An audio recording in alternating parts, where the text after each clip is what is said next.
We do have breaking news to bring you from the Texas State Capitol tonight. We now have a date for suspended Attorney General Ken Paxton's impeachment trial in the Texas Senate. Senators set a start date of September 5th and adopted rules for how that trial will go.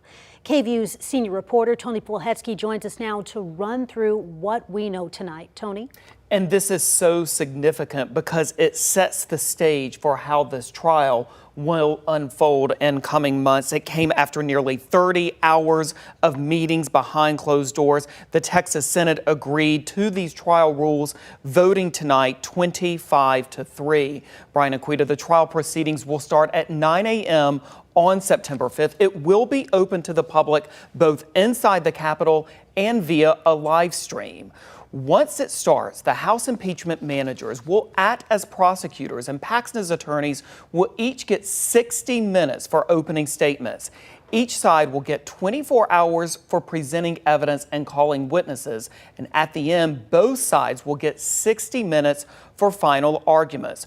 Once all of the arguments are done, senators will deliberate in closed session, just like a normal jury. And once they come out, they'll vote separately on each of the 20 articles of impeachment, meaning they could convict him on some, but not on others. And we finally got the answer to a question a lot of Texans have been asking. Will Ken Paxton's wife, State Senator Angela Paxton, be allowed to participate? And according to these rules adopted tonight, she can sit in on the trial proceedings, but she won't be allowed to vote on anything, and she won't be part of the deliberations. As he addressed members tonight, Lieutenant Governor Dan Patrick promised a fair and a just trial. On this issue, you're united to take an oath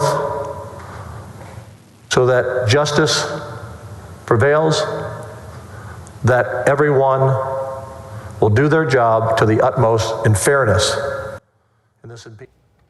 Tony, it will take two-thirds vote to convict. So what happens if he's convicted?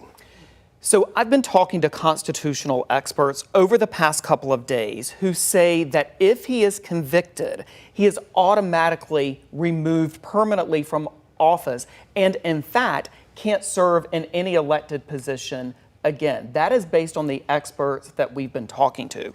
I will tell you that going through these rules tonight, it looks like it is an open question whether or not the senators would take a separate vote to permanently remove him from office, or whether that is baked into what their action would be. In other words, whether or not their vote to impeach on an article is an automatic removal. So that question, again, the rules, as we read them tonight, seem to contemplate both scenarios. And if he's not guilty, he goes right back to work? If he's not guilty, he goes back to work. By the way, if he is found guilty and removed from office, then the governor will have to potentially reappoint someone or allow the person who is serving as interim, John Scott, to continue serving in that role.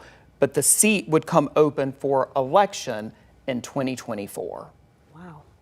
Well, we will have so much more on this developing story on KVUE Daybreak. And Tony, thank you so much for being with us. You bet. Thanks, Tony.